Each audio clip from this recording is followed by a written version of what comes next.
우리는 지속적으로 주일 오후 때마다 복음에 관한 내용들을 살펴보고 상고해 나가고 있습니다. 마가복음 1장 1절을 통해서 우리는 복음이 어떤 것인지를 정확하게 우리 인식하게 되었는데, 우선 암송 한번 해보실까요?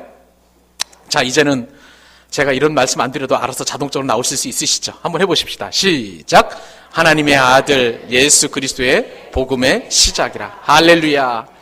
야, 우리 용현동교회 성도님들은 적어도 마가복음 1장 1절 복음의 핵심은 여러분들 다 알고 계시는 그런 내용인 줄로 믿습니다. 무려 7주 동안 이 말씀을 통해서 우리가 복음이란 무엇인지를 살펴보게 되었습니다. 그리고 지난주에 아웃라이어라는 그런 어떤 책을 통해서 일종의 이제 1만 시간의 법칙 말씀을 드리고, 일종의 장인을 제가 말씀을 드렸지 않겠습니까? 1만 시간의 법칙이라는 것은 하루에 3시간씩 무려 10년 동안 저축을 해서 그 분야를 지속적으로 연구하고, 또 그 다음에 그것을 연마를 하게 되면 일종의 장인이 되는 그러한 원리를 터득하겠다 말씀을 드렸고요. 그런 면에서 우리는 비록 하루에 3시간씩은 아니지만은 우리의 신앙의 연륜이 뭐 30년, 40년, 50년 되면은 적어도 복음에 관한 한 장인, 아웃라이어라고 좀 할 수가 있는데, 그런데 실제적인 우리의 삶이 과연 장인과도 같은 그러한 신앙의 반열에 올라와 있는가라고 이렇게 한번 생각해 보기를 원한다고 제가 말씀을 드렸습니다. 그럴 때에 이 복음이라는 것이 참 어떻게 보면 이제 장인과도 같이 오랜 동안 숙성이 되어서 이제 우리에게 말씀이 증거가 되었는데, 그래서 지난주에 제가 출애굽기 말씀을 통해서 1500년 전부터 계시되었던 그 예수 그리스도의 복음, 그리고 이사야 시대 700년 전에도 이 복음에 대해서 이미 예언이 되어 있었던 그런 말씀, 그 다음에 말라기서를 통해서 400년 전에도 예수님께서 탄생하시기 전이죠. 그래서 구약시대 전체를 통괄하고 또 포괄하는 그런 내용이었다. 그래서 복음의 진앙은 바로 이 구약 성경이다라고 제가 말씀을 드렸습니다. 여러분, 그렇습니다. 저와 여러분이 믿는 그 예수 그리스도의 복음은 그냥 어느 한순간에 뚝딱 만들어진 어떤 인스턴트 식품이 아니라 만세전부터 계획하시고 섭리하셨던 하나님의 뜻이 바로 복음으로 나타나게 된 줄로 믿습니다. 그것을 구약 성경이 지지해 주셨잖아요. 그리고 창세기 3장을 통해서 원시복음 형태로 우리에게 말씀해 주셔서 여자의 후손이 뱀의 자손의 뒤꿈치를 물겠다는 그런 내용을 통해서 원시복음을 우리에게 말씀해 주셨습니다. 그러므로 구약 성경 전체가 다 예수 그리스도를 향해서 집중적으로 나아가는 것을 보면서 복음의 진앙은 바로 구약 성경이다라고 말씀을 드렸습니다. 근데 여러분, 오늘 말씀을 보면은요, 또 복음의 진앙이 또 다른 곳이라고 성경에서 예언해 주고 있습니다. 말씀해 주고 있습니다.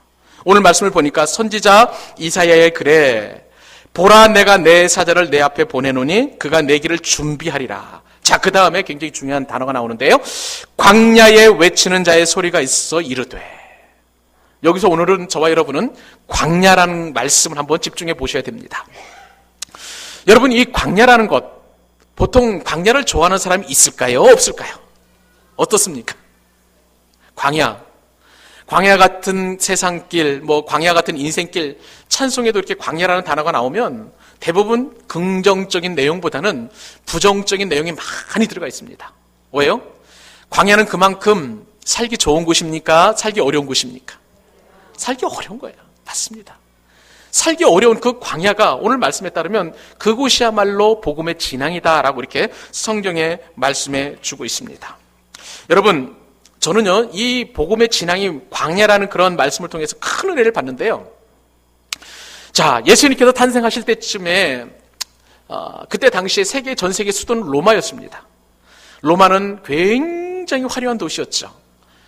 그리고 세계 모든 문물이 총 모이는, 집합되는 그런 곳이 바로 로마였습니다. 그런데 오늘 말씀에 따르면 복음의 이 진앙이 로마가 아니라는 거예요.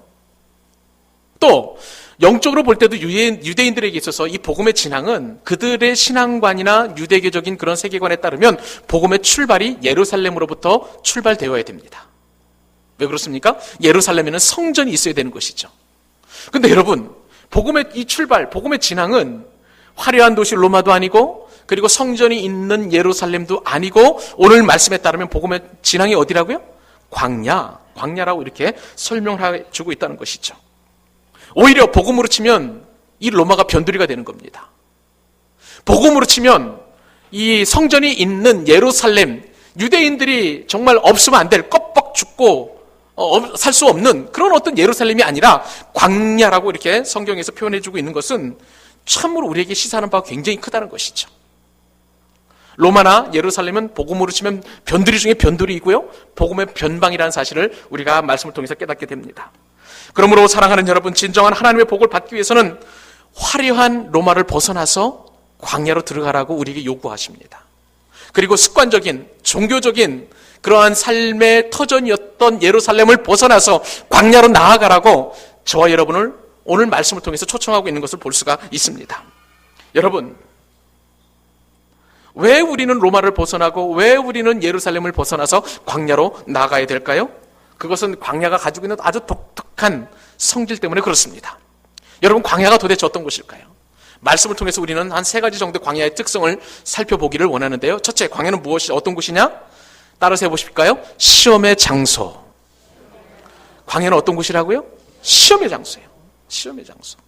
우리는 지금 말씀을 드린 대로 복음의 진앙이 구약이라는 것 살펴보고, 그러면서 동시에 오늘은 복음의 진앙이 광야인데, 광야라는 것은 어떤 곳이냐? 바로 시험의 장소라고 성경에 이렇게 말씀해 주고 있습니다. 여러분, 이스라엘 백성들이 출애굽한 이후에 이제 홍해를 건넜습니다. 그런 다음에 이스라엘 백성들이 간 곳이 어디입니까? 광야길을 갔어요. 광야길을. 광야는 집을 지을 수도 없고 농사를 지을 수도 없는 곳입니다. 여러분들이 일할 수 있는 일터도 없어요. 영화관도 없고 은행도 없고, 그리고 정말 여러분의 삶에 모든 필요한 것들이 하나도 없는 곳이 바로 광야입니다. 광야는 철저하게 사람들로부터 소외된 곳이고 가게를 원치 않는 곳이고, 그곳에는 가게도 없고 백화점도 없고 여러분들이 좋아하는 커피를 마실 수 있는 커피숍도 없는 곳이에요. 광야는 너무나 덥고 밤에는 너무나 추운 곳입니다. 저는 한 10 몇 년 전인가요? 한 12, 13년 전에 광야를 이렇게 좀 여행한 적이 있었어요. 성지순례를 좀 갔었었는데, 그때에 제가 간 그때가 대략 한 6월달, 7월달 정도 되었습니다. 광야의 온도가 몇 도 정도 될까요? 여러분 어떻게 짐작하실 수 있습니까? 무려 44도, 5도쯤 되더라고요. 버스를 타고 이제 그 광야길을 걸어가는데, 걸어가는 게 아니죠. 버스 타고 지나가는데 이 에어컨이 아무런 소용이 없는 거예요. 그냥 에어컨 트나마나 거의 비슷하고, 그래서 이제 너무 덥다 보니까 어떻게 했냐면은 제 버스에서 문을 열어놨어요, 아예. 그래서 에어컨이 아니라 가야콘, 가야 시원해지는 바람이 들어오는 그런 형태의 광야길을 갔던 적이 있었습니다. 근데 광야의 그 후텁지근한 그 기운이 들어오면서 막 코를 자극하고 막 땀을 삐질삐질 나고 하는 그런 어떤 정말 우리 살기 정말 불편한 그런 곳이 광야라는 사실을 제가 생각을 해보게 되었는데, 여러분, 그러면서 저는 광야길을 계속 가면서 좀 나름대로 좀 쾌적하지 않으니까 좀 불평하기도 하고, 또 그다음에 불편하기도 하고, 그래서 좀 많은 좀 생각을 하게 되었는데, 그때 저는 그런 생각을 하게 되었어요. 이 광야야말로 우리 인생의 시험의 장소다. 광야라는 것은 가만히 생각을 해보니까 인간의 불편함을 시험하는 시험의 장소 같더라고요. 말씀을 드린 대로 내게 필요한 게 아무것도 없어요. 심지어는 물도 없어요. 생존에 가장 필요한 물도 없는 곳이 바로 광야입니다. 그러면서 광야는 내 인생에서, 그리고 내 삶에서 불평과 불만을 참고 정말 과연 인내할 수 있는지를 시험하는 장소가 바로 광야였다라고 좀 생각이 되었습니다. 여러분, 그렇습니다. 광야는 어떤 곳입니까? 내 모든 것을 내려놓고 시험하는 장소예요. 내가 과연 이 불편을 참고 이겨내면서 광야에서 살아갈 수 있는 것인지, 내 불평도 내려놓고 불만도 내려놓아야 되고 아무것도 할 수 없다라는 인간으로서의 가장 무기력하고 연약한 점을 다 내려놓을 수밖에 없고 고백할 수밖에 없는 곳이 바로 광야입니다. 그렇기 때문에 광야는 시험의 장소인 것입니다. 여러분, 우리가 내려놓으면 우리가 누구를 바라봐야 될까요? 그렇습니다. 우리 인생의 가장 어려운 그런 상황 속에서 우리는 이제는 돈도 바라볼 수 없는 것이고 건강도 바라볼 수 없는 것이고 오직 하나님만 바라볼 수밖에 없는 그런 시험의 장소가 바로 광야인 것입니다. 사랑하는 여러분, 지금 여러분의 삶이 불편하십니까? 혹은 인내하지 못하는 부분이 있습니까? 그리고 현실 속에서 하나님 대신 바라보는 그 무엇이 있습니까? 그렇다면 그곳이야말로 바로 광야라는 사실을 여러분 믿을 수 있기를 바랍니다. 광야는 시험의 장소예요. 여러분의 믿음이 좋은 것 같기만 하지만, 그러나 여러분의 인생 가운데 드리워진 이 광야 같은 그런 삶을 바라보면서 내가 과연 믿음이 좋느냐 좋지 않느냐, 그 판가름할 수 있는 리트머스 시험지가 바로 광야라는 것이죠. 바라기는 여러분의 인생 가운데 드리워진 광야 속에서 모든 시험에서 승리하여 하나님께 영광을 올려드리는 우리 믿음의 용현동 교회 교우들 될 수 있기를 주님의 이름으로 축복합니다. 여러분, 광야는 또 어떤 곳일까요? 시험의 장소라고 말씀을 드렸어요. 광야는 또 어떤 곳일까요? 사람을 세우는 장소입니다. 따라서 해보실까요? 광야는 사람을 세우는 장소다. 그래요. 광야는 사람을 세우는 장소입니다. 여러분, 우리는 출애굽기를 통해서 하나님께서 한 사람을 세우시는 그런 하나님의 열심을 보았습니다. 출애굽기의 주인공처럼 등장하는 사람이 누구일까요? 모세입니다. 모세. 여러분, 모세는 어떤 사람입니까? 이제 애굽의 모든 이제 명령이 떨어졌죠? 히브리 산파들 가운데, 히브리 사람들 중에서, 산모들 가운데에서 딸을 낳게 되면 살리지만 아들을 낳게 되면 다 죽이라는 그러한 명이 떨어졌습니다. 그때 히브리 산파인 시브라와 부하가 이제 히브리 하나님을 경외하고 두려움으로 말미암아서 히브리 산모들이 난 남자 아이들을 살렸어요. 그러자 이제 바로 왕이 그 산파들을 데려다가 묻죠. 왜 살렸느냐 했더니 산모들이 지혜롭게 얘기를 합니다. 산파들이 얘기하는 것이죠. 내가 가기 도착하기 전에 이미 히브리 산모들이 건강해서 아기를 낳았습니다 라고 이렇게 얘기를 한 것이죠.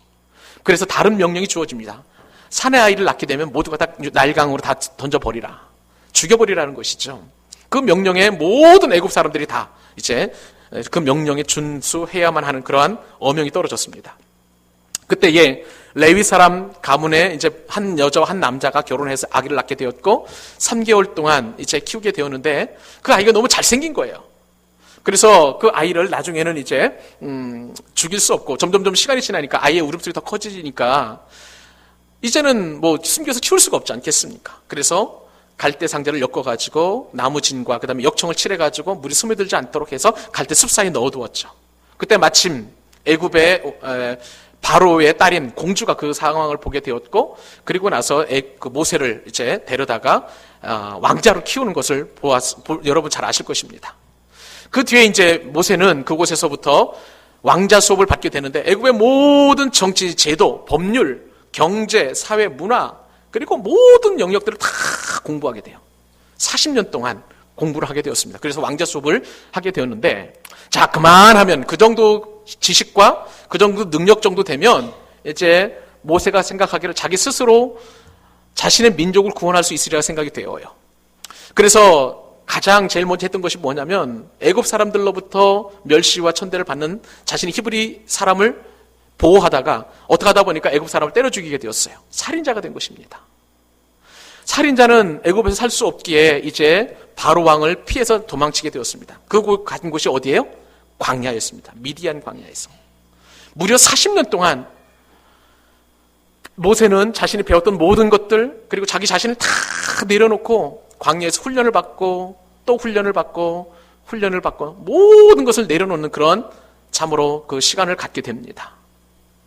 40년이 다 지난 다음에 하나님께서 모세를 부르시죠. 떨기나무 가운데에서 부르시고 나는 스스로 있는 자니라, 그렇게 이야기를 하시고 모세를 지도자로 세우신 것을 볼 수가 있습니다. 여러분, 이처럼요, 광야는 사람을 세우는 것이 바로 광야인 것입니다. 광야에서는 아무것도 없어요. 학교도 없어요. 대학도 없습니다. 사람을 세울 수 없다라고 우린 인간적인 눈으로 바라볼 때는 그렇게 판단하고 생각될 수밖에 없지만, 분명한 것은 광야에서 하나님께서는 사람을 세우시는 줄 여러분 믿으시기 바랍니다. 모세를 그렇게 세우시고 그렇게 훈련시키셔서 이스라엘 백성들을 출애굽시키신 것 아니겠습니까? 엘리야도 하나님께서 광야에서 세우셨습니다. 여러분, 엘리야는 어떤 사람입니까? 엘리야는 대단한 사람이에요. 하늘로부터 기도해가지고 불이 떨어지게 만드는 그런 사람이었습니다. 열왕기상의 말씀에 따르면 이제 아세라 선지자와 바알 선지자 450명, 400명하고 850명과 대결을 펼치게 되었습니다.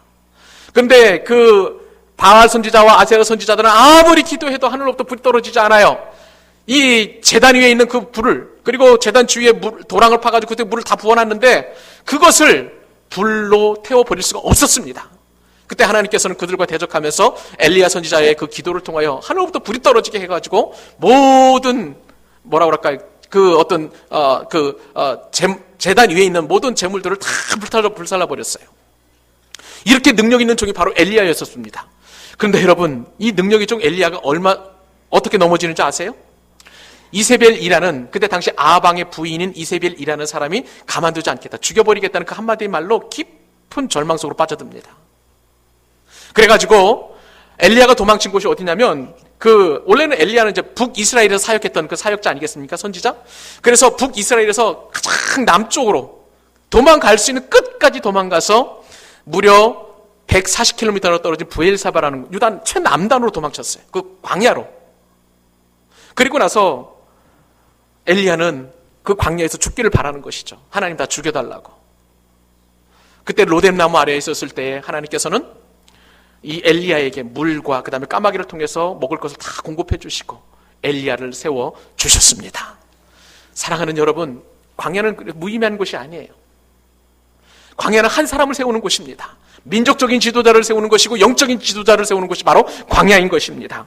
그러므로 사랑하는 믿음의 교우 여러분, 내 자신이 지금 광야처럼 있다고 하시면, 그런 상황처럼 느껴지신다면 이것이야말로 사람을 세우는, 나를 세우시는 하나님의 뜻이 계심을 여러분 믿으실 수 있기를 바랍니다.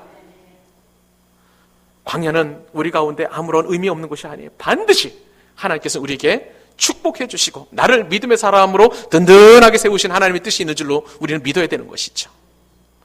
나를 세우시고, 그리고 내 가정을 세우시고, 그리고 우리나라를 세우시기 위해서 반드시 하나님께서는 모든 사람을 광야로 초청하십니다. 이것이 복음이에요. 세상 사람들은 내가 광야와 같은 그런 삶을 살게 될 때 비난하고 힐난합니다. 예수 믿어도 돈도 못 벌고, 예수 믿어도 저렇게 가난하고, 예수 믿어도 병들고, 그런 모든 것들이 다 우리 가운데는 광야처럼 느껴질 수 있어요. 그러나 분명한 것은 그 광야야말로 나를 믿음의 반석에 든든히 세우시는 하나님의 뜻이 있는 것이죠. 사람을 세우시고 저와 여러분을 세우시는 그 하나님의 놀라운 은혜를 체험하는 여러분 될 수 있기를 바랍니다. 오늘 본문에서 또한 우리가 깊이 생각해야 될 또 한 가지 교훈이 있습니다. 광야는 어떤 곳일까요? 따라서 해보십시다. 하나님이 말씀하시는 장소다. 다시 한번요. 광야가 어떤 곳이라고요? 광야는 하나님이 말씀하시는 장소. 저는 이 광야가 그래서 너무나 좋습니다. 여러분, 출애굽한 이스라엘 백성들이 광야로 들어갔을 때 그들은 혹독한 광야의 환경 가운데 노출되게 되었습니다. 낮에는 너무나 더웠어요. 그렇기 때문에 하나님께서는 구름 기둥으로 그들을 인도하셨고요. 밤에는 너무나 추웠습니다. 그러니까 불기둥으로 그들의 또한 삶을 인도하여 주셨습니다. 근데 이스라엘 백성들은 이 광야에 초청하신 그 하나님의 은혜를 생각하지 못하고 처음에는 자신들을 죽이려는 것으로 생각을 했었죠. 오해한 것입니다. 그런데 그들에게 하나님께서 이렇게 말씀하십니다. 신명기 8장 2절 3절에 보면 하나님께서 그들에게 어떻게 말씀하셨는지, 광야로 초청하신 이유를 이렇게 말씀하세요. 내 하나님 여호와께서, 같이 한번 읽어보십시다. 시작. 내 하나님 여호와께서 이 40년 동안에 내게 광야길을 걷게 하신 것을 기억하라. 자, 왜 그렇게 광야길을 걷게 하셨는가? 그 다음부터 중요합니다. 시작. 이는 너를 낮추시고 너를 시험하사 내 마음이 어떠한지 그 명령을 지키는지 지키지 않는지 알려하려 함이라. 너를 낮추시며 너를 줄이게 하시며 또 너도 알지 못하며 내 조상들도 알지 못하던 만나를 내게 먹이신 것은 사람이 떡으로만 살 것이 아니요 여호와의 입에서 나오는 모든 말씀으로 사는 줄을 내가 알게 하려 하심이니라. 사랑하는 여러분, 이 말씀에서 우리에게 광야를 허락하신 이유가 뭐예요? 우리에게 광야로 우리를 몰아넣으시고 우리를 시험하시고 낮추시고 우리의 마음이 어떠한지 그 명령을 지키지 않는지 알게 하시는 이유가 무엇이냐는 것이죠. 오늘 말씀에 따르면 사람이 떡으로 사는 것이 아니라 말씀으로 산다는 것을 가르쳐 주시기 위하여 이스라엘 백성들을 광야로 몰아넣으셨다고 성경에 이렇게 말씀해 주고 계십니다. 사랑하는 여러분, 우리는 끊임없이 떡을 구합니다. 그래서 여러분, 우리는 그 떡을, 더 좋은 떡을 먹기 위해서 더 돈을 많이 벌어야 되고, 더 좋은 직장에 가야 되고, 취직해야 되고, 더 좋은 대학에 가야 되고, 그리고 더 많은 것을 소유하려고 많이 노력하잖아요. 그게 바로 사람이 떡으로만 사는 것이죠.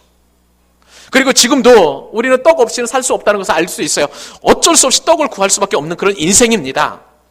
그런데 여러분, 세상을 살아갈 때 이 떡보다 더 중요하게 생각할 것이 있는데 그것이 무엇이라고요? 하나님의 말씀이라는 것입니다. 우리는 세상에서 살기 위해서는 지속적인 수입이 필요합니다. 그래서 그 수입을 위해서 끊임없이 노력을 하고 떡을 위해서 노력을 많이 해요. 그런데 우리가 착각하는 것은 그 떡으로만 살려고 할 때 우리는 망한다는 사실입니다. 여러분, 떡이 없으면 죽을 것 같은 것은 저도 느끼는 그런 불안감이고 여러분 모든 분들이 다 느끼는 불안감이에요. 그래서 될 수 있으면 정말 떡을 위해서 많이 노력을 합니다. 그런데 하나님께서는 광야의 이스라엘 백성들에게 떡이 아니라 하나님의 말씀을 통해서 살 수 있다는 비결을 가르쳐 주신 것입니다. 실제적으로 그것을 또한 나타내 주셨죠. 사람들은 끊임없이 떡을 구했지만 하나님께서는 그 떡을 허락지 아니하시고 하늘로부터 내려오는 만나를 통해서 그들을 먹이셨어요. 하늘의 만나를 통해서 그들이 참으로 살 수 있는 그 길이라는 것을 이 믿음의 백성들은 알기를 원했었고 실제적으로 그렇게 했었어야만 그들은 살아갈 수 있었던 것입니다. 말씀에 순종해서 지면에 깔려져 있는 그 만나를 긁어가지고 하루 동안 먹을 양식만 구해서 먹게 되어 있어요. 그것이 하룻밤 묵혀놓으면 다 벌레가 쓸어가지고 못 먹는 것이에요. 그러니까 하나님의 말씀에 순종하지 않으면 그들이 살 수 없다는 것을 하나님께서 손수 말씀해 주신 것입니다. 사랑하는 여러분, 이 말씀을 통해서 그들은 농사 짓지 않았고 그리고 그들은 돈을 빌리지도 않고 그들은 또한 떡을 구하지도 않았지만 하나님께서 다 먹여주셨습니다. 이것이 바로 하나님께서 이스라엘 백성들을 출애굽해서 인도하신 목적이에요. 광야로 초청하신 목적인 줄로 믿습니다. 근데 여러분, 저는요 이 광야라는 단어를 통해서 깊은 은혜를 받았습니다. 광야는 히브리 말로 미드바르라고 얘기합니다. 따라서 해보실래요? 좀 어렵지만은 미드바르. 이 미드바르는 두 가지 그 단어의 합성어예요. 하나는 민이라는 전치사가 붙어 있는데 이 민이라는 전치사는 영어로 따르면은 from이라는 의미를 가지고 있습니다. 어디로 붙어예요. 그리고 with라는 전치사의 뜻도 가지고 있습니다. 뭐뭐와 함께라는 것이죠. 민이라는 단어와 그 다음에 동사 나바르라는 그런 그 단어의 합성어인데 이 나바르는 말하다는 거예요. 말하다. 자, 그러면 미드바르는 어떤 뜻이 됩니까? 광야라는 것은 미드바르, 즉 말하는 것으로부터. 여기서 말은 누구의 말씀입니까? 하나님의 말씀이에요. 이 광야라는 것은 하나님의 말씀으로부터라는 그 태생적인 의미를 가지고 있는 거예요. 그러므로 사랑하는 믿음의 교우 여러분, 광야라는 것은 인간의 필요한 모든 것은 없다 할지라도 오직 하나님이 충만하게 역사하시는 곳임을 믿으시기 바랍니다. 그러므로 우리가 광야 같은 그런 인생 가운데 우리가 하나님께서 우리를 초청하셨다면 반드시 우리가 명심해야 될 것은 하나님의 말씀이에요. 광야 같은 그런 어떤 인생, 광야 같은 핍절한 피곤한 그런 어떤 삶의 정황들은 하나님의 말씀 없이는 우리는 살아갈 수 없기 때문에 그러므로 우리를 하나님께서 광야로 초청하셨다는 것은 말씀 이외에 다른 그 어떤 해법으로도 살아갈 수 없음을 하나님께서 우리에게 요구하신다는 사실입니다. 믿음의 교우 여러분, 여러분의 삶을 한번 보시기 바랍니다. 여러분의 삶을 육안으로 볼 때에는 나무도 없고 풀도 없고 물도 없고 생명이 살아나기 힘든 역경의 장소일 수 있어요. 어디 그뿐입니까? 내게는 무엇도 없고 돈도 없고 건강도 없고 재물도 없고 또 사랑하는 자식들도 없고 모든 없는 것 투성일 수도 있어요. 그것이 바로 여러분을 하나님께서 초청하신 광야인 줄로 믿습니다. 어떤 분들에게는 남들 다 있는 건강이 없을 수도 있어요. 어떤 분들에게는 남들 다 있는 그 무엇도 내게 없을 수도 있어요. 그런데 여러분, 이것이야말로 바로 없는 것이 그것은 광야이고 그 광야를 살아갈 수 있는 유일한 방법은 바로 하나님의 말씀이라는 사실입니다. 이 사실을 믿을 수 있기를 바랍니다. 주님 말씀하시면 내 영혼이 굉장히 소생하는 그런 기쁨을 느끼실 수 있는 것 아니겠어요? 없는 것 여러분 채워보십시오. 돈이 없다고 해서 돈을 채우고 건강이 없다고 해서 건강을 여러분 채워주시면 만족할 수 있습니까? 여러분의 마음 가운데 진정으로 기쁨이 넘쳐나십니까? 그렇지 않다는 사실을 저와 여러분 너무나 잘 알고 있어요. 오직 광야 같은 세상에서 우리를 만족시킬 수 있는 유일한 것은 바로 하나님의 말씀이심을 믿으시기 바랍니다. 말씀 외에 다른 것은 없어요. 그것이 바로 광야가 우리에게 주시는 영적인 교훈인 것입니다. 사랑하는 믿음의 교우 여러분, 광야는 다른 그 어떤 사람이 말하는 것이 아니라 하나님이 말씀하시는 곳임을 믿으시기 바랍니다. 광야는 아무것도 없는 황폐한 곳이 아니라 하나님의 말씀으로만 가득 찬 그런 곳임을 믿을 수 있기를 바랍니다. 그러므로 광야는 인간적으로나 환경적으로 침묵하는 곳이고 그리고 적막한 곳이지만 오직 하나님께서 우리를 만나주시고 나를 구원해 주시고 나에게 말씀해 주시는 유일한 곳임을 여러분 믿을 수 있기를 바랍니다.